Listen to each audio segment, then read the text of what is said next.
biggest humanitarian disaster of all time. And my dad was really sick that year. So he had lung cancer. It was the last year of his life.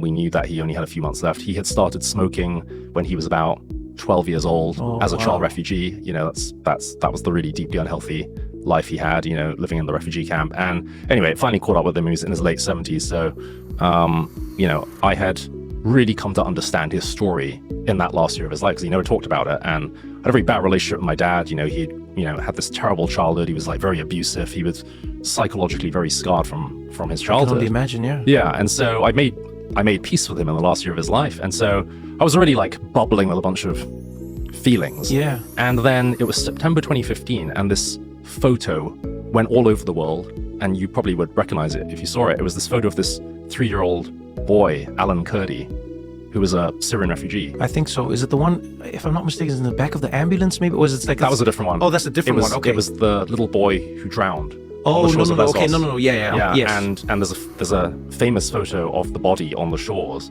of this island. It looks like he's sleeping. And, you know, he drowned along with his 5-year-old brother and his mother trying to cross the Mediterranean to get away. And I remember that moment because all the world leaders were so shocked because publics was so outraged and people were so upset. I remember, you know, you had prime ministers going on TV saying, right, that's it. We're gonna stop this thing now. We're gonna intervene. This is where we draw the line. Of course, 10 years later, there's now 135 million refugees in the world, which is more than 2 world wars combined.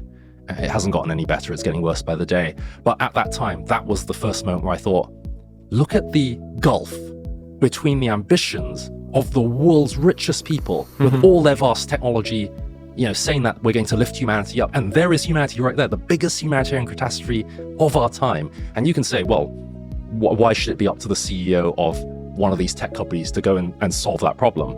Well, maybe it shouldn't be. Maybe they have some part to play in it. But that's not the point. The point is, if you have a thesis that your technology is now going to be this thing which automatically leads us to this better future, and the future is playing out right there, and you are not doing anything to even investigate how you might shape that, then your thesis starts to ring a little hollow. And I remember sitting at my desk in Facebook in this palatial headquarters, you know, on the edge of the Pacific Ocean, just thinking, God, I'm at the edge of the world in like air-conditioned luxury, and that is the animating reality of people all over the world, and people who are just like my dad when he was a kid. That's my dad's story playing out right there. Anyway, my dad passed away, you know, just a little bit more than a month after that photo came out.